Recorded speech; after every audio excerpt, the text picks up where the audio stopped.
Hi everyone, welcome and thank you for joining us at golfcartgarage.com.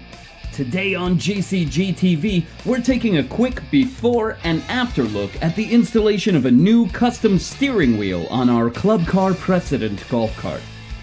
We are continuing our black on black theme for this cart with a black and carbon fiber Aviator 4 steering wheel with chrome accents.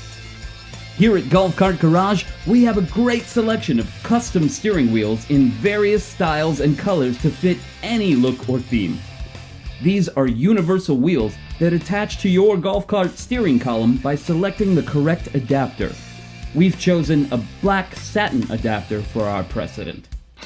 There are some great step-by-step install videos for these wheels, but it's all pretty simple.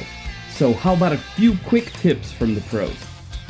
Make sure to put the wheel and the tires straight and aligned before beginning.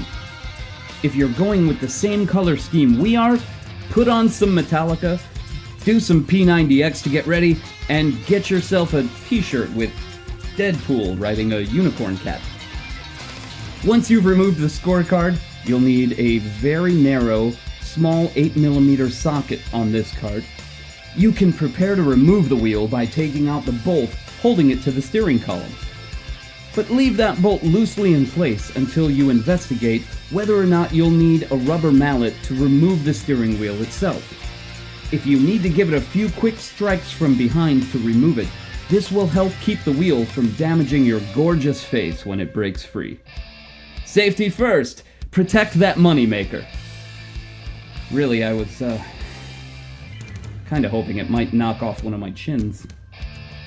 No matter what your project, we want to help you give it maximum effort. So stop by golfcartgarage.com or give us a call, 1-800-401-2934 to help outfit your cart today.